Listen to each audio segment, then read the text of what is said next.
Bismillah ar-Rahman ar-Rahim.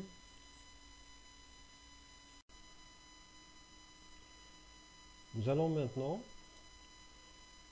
discuter faire une discussion sur la bande passante et la fréquence de coupure. Donc regardez, pratiquement le même schéma que dans celui de la vidéo précédente. Nous avons la fibre optique. À l'entrée à gauche, nous avons des impulsions. Ces impulsions, elles contiennent une information, un signal. À la sortie, nous avons ces mêmes impulsions, I1, I2, I3, mais qu'est-ce qu'on remarque? Elles ont été élargies. On a parlé de ce phénomène dans la vidéo précédente. Donc pour déterminer la bande passante de cette fibre optique, il faut connaître cet élargissement. Donc nous avons expliqué la figure 6.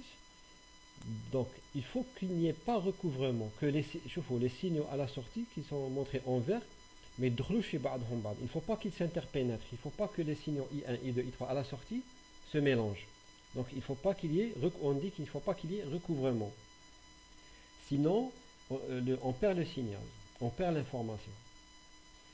Donc, et pour que ceci n'arrive pas, il faut que T soit supérieur à delta T. Delta T, regardez, c'est l'élargissement de chaque signal. Delta T, et T, c'est, si vous voulez, la période entre un signal et l'autre. Donc, si vous voulez, le temps entre l'impulsion, ici on a pris entre l'impulsion I1 et I2. On définit la fréquence de coupure par la formule Fcut est égal 1 sur delta tau. La capacité de transmission, on l'a définie par la formule Ct est égal à 1 sur delta tau, c'est la même formule que Fcut. Pour la bande passante, elle est définie par le produit de Fcut fois L. L, c'est la longueur de la fibre. Donc généralement, on travaille en mégahertz fois kilomètre. La longueur, on la prend en kilomètres. Pour les remarques qui sont dans le rectangle bleu, d'accord, je vous demande pas de creuser, mais si vous voulez lire, comprendre, vous pouvez, en vous aidant du livre à partir duquel j'ai pris ce cours. Donc pour le calcul des pertes dans une liaison par fibre optique, tout simplement, on ne va pas faire le détail. J'ai voulu résumer les choses qui s'y rapportent. Donc nous avons les extrémités des fibres qui peuvent causer deux sortes de problèmes, la perte d'insertion et la perte de réflexion. Les ouvertures numériques et les diamètres du cœur, ce sont deux origines probables des pertes aussi.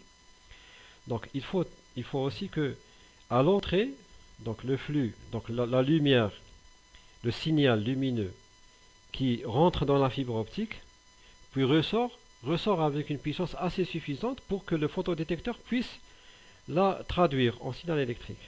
Donc, puisse la traduire fidèlement. Bon, pour les solutions, comment compenser les pertes électriques? J'ai résumé les trois qui sont devant vous. Vous pouvez les lire si vous voulez. Je ne vais pas me concentrer là-dessus.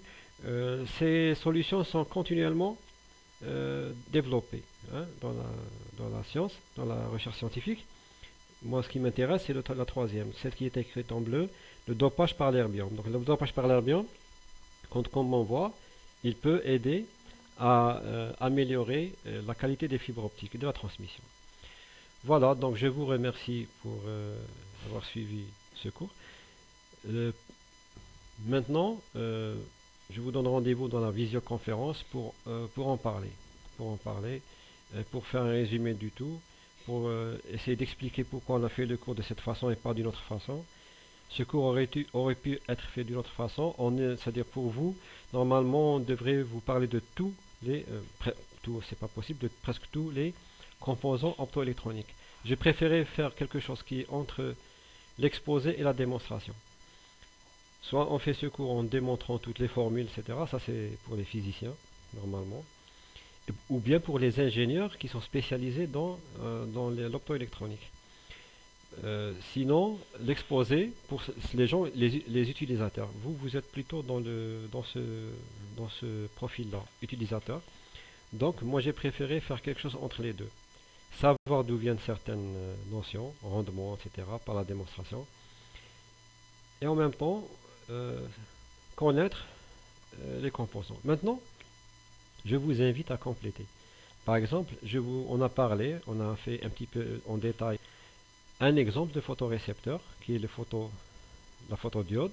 Je vous invite à aller voir ce que c'est qu'une photopile, qu'est-ce que c'est qu'une photorésistance. La même chose pour les émetteurs. Allez voir les autres sortes d'émetteurs. Bon, pour la transmission, nous avons pour la fibre optique, mais même dans la fibre optique, il y a des choses à développer. Donc, bien que ce ne soit pas votre profil, mais généralement, euh, dans la recherche scientifique, et c'est ça le travail d'un ingénieur, c'est de la recherche scientifique dans le côté plutôt technique. Donc, en vérité, il n'y a pas de frontières. C'est à vous de développer vos capacités, Inch'Allah. D'accord? Donc, je vous remercie et rendez-vous à la visioconférence.